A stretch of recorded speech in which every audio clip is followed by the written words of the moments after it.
Olha só, de antemão, eu já falo o seguinte: eu não sou jogador, nem sou treinador, para poder estar focado apenas no próximo jogo. Eu estou pensando no Botafogo, eu estou analisando a partida contra o Botafogo, montando a minha logística para poder acompanhar o jogo contra o Botafogo na Fonte Nova, mas evidentemente que eu também estou pensando no jogo de quarta-feira que vem contra a equipe do Flamengo. E como um bom amante de futebol, um apaixonado pelo Esporte Clube Bahia, e um cara imbuído e dedicado ao meu trabalho, assim como acompanhei os últimos jogos do Botafogo, Botafogo e Palmeiras, Palmeiras e Botafogo, Botafogo e Flamengo, eu também acompanhei os últimos jogos do Flamengo. Flamengo e Bolívar, Botafogo e Flamengo, Bolívar e Flamengo. E ontem o Flamengo conseguiu se classificar para as quartas de final da Copa Libertadores e vai pegar na próxima fase a equipe do Peñarol do Uruguai. E eu, evidentemente, analisei, né, nas minúcias o que aconteceu nesse jogo. E o resumo da ópera é: o Flamengo, mesmo enfrentando dificuldades no que diz respeito à altitude, mesmo enfrentando dificuldades no que diz respeito aos desfalques por lesão, mesmo enfrentando diversos percalços, tem deixado muito a desejar.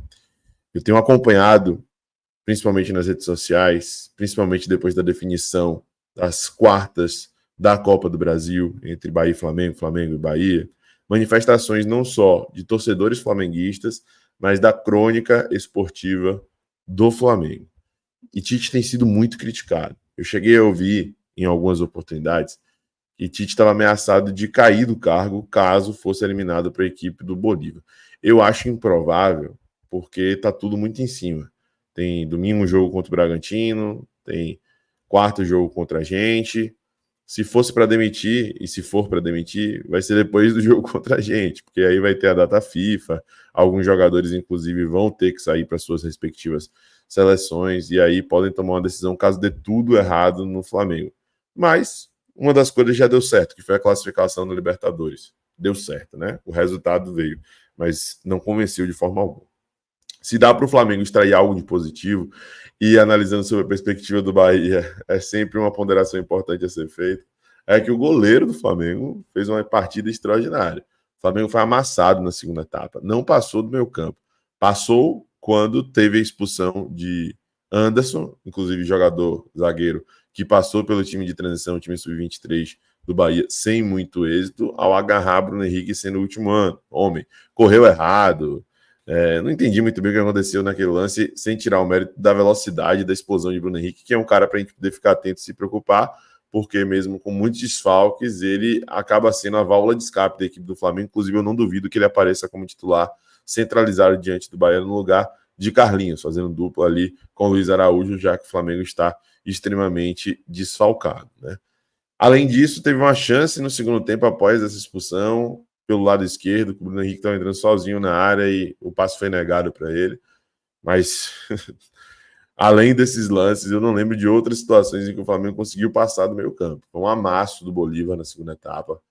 Bruno Sávio fez o gol do triunfo do Bolívar. O Bolívar venceu a partida por 1-0, né? E o Bolívar teve chance de fazer mais, só não fez porque Rossi realmente teve uma excelente atuação. O que é que isso pode, de certa forma, ser tirado como lição aí para o jogo contra a gente, contra o Bahia? É mais para poder reiterar aquilo que a gente já vinha comentando. Tem jogo, cara. Tem jogo. Não dá para cravar absolutamente nada, porque é do futebol. E o futebol prega peças. E o futebol premia quem tem atitude. E às vezes um time com mais limitações e menos encaixado acaba tendo mais atitude e acaba obtendo mais êxito. A gente sabe como as coisas funcionam. Inclusive no jogo contra o Flamengo, no primeiro turno, no Maracanã, pelo Campeonato Brasileiro, foi mais ou menos isso que aconteceu. O Bahia fecha o primeiro tempo com mais de 70% de posse de bola diante do Flamengo no Maracanã, é sempre bom frisar. Mas o Flamengo que abre o placar com um gol de Gerson chutando de fora da área, com a qualidade que ele tem, com a rara felicidade que ele encontra, né? E o Bahia consegue correr atrás, consegue empatar e tudo mais, porém o Flamengo que deu uma resposta mesmo sem ser melhor na partida. E isso é característico de times que têm jogadores com uma qualidade acima. Mesmo desfalcado, esses caras podem aparecer. Então, é evidentemente que o Bahia tem que estar muito atento, concentrado e com uma estratégia bem montada para poder se precaver. Porém, entretanto, todavia, e eu acho que o fato de ser 2 jogos privilegia isso que eu vou falar aqui agora, com a bola no pé, com o jogo sendo desenvolvido, o Bahia tem jogado mais. E o Bahia tem capacidade, total capacidade, de superar essa equipe do Flamengo, principalmente na Fonte Nova.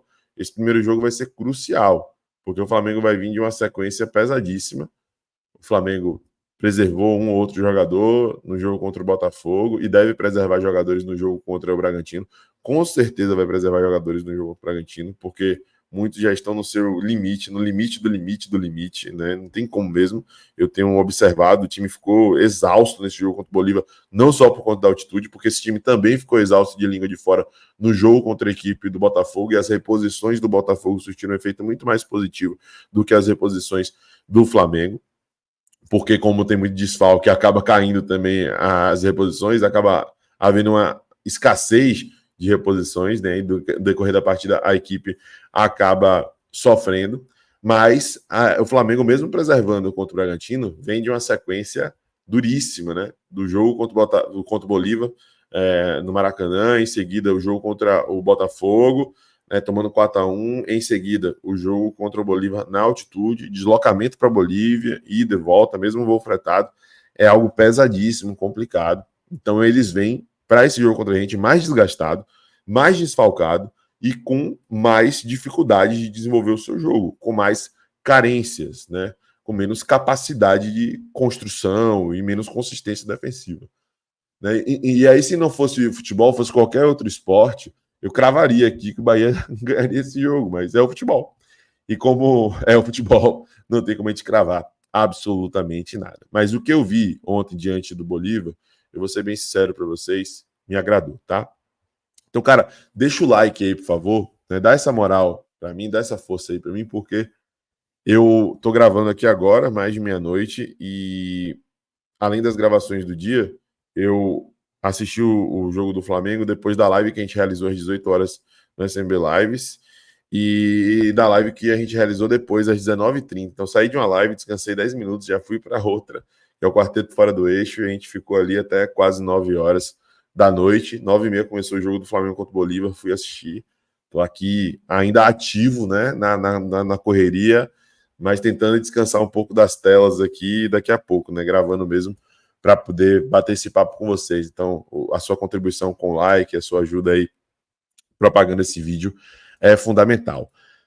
Dito isto, depois de fazer essa análise que eu julgo como importante, cara, tem também, né, ponto de vista aqui da torcida do Flamengo, né? O Vene Casagrande trouxe aí, o Flamengo está classificado para as quartas de final, com pouquíssimo entusiasmo, né? O rubro-negro superou com muitas dificuldades, né? Superou muitas dificuldades e vai encarar o Peñarol na próxima fase da Libertadores.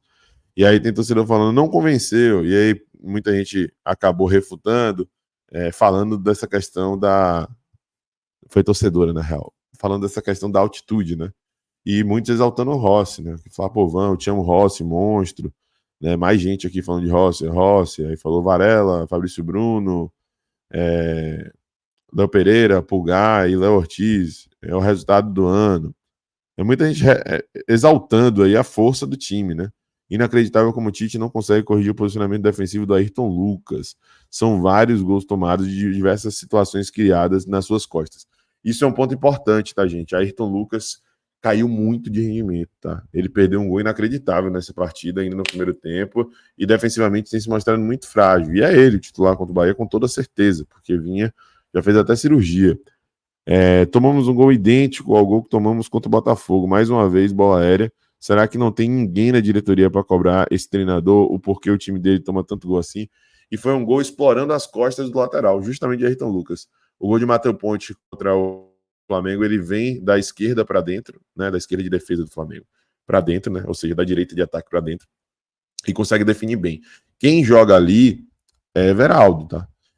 Quem joga ali é a Arias, tá? Então, assim, esses jogadores, junto com o Everton Ribeiro, que se junta para poder desenvolver essa triangulação, vão ser cruciais nessa partida contra a equipe do Flamengo. Pode ter certeza disso. Pode ter certeza disso. Tá aí. A retranca de Tite funciona em mata-mata, não tem jeito. Tite chegou a ficar com 3 zagueiros e 3 volantes, cara, no jogo. Rapaz, tomaram um sufoco feio do Bolívar, pelo menos sentiram um pouco do que nós sentimos ontem, foi o que disse o botafoguense.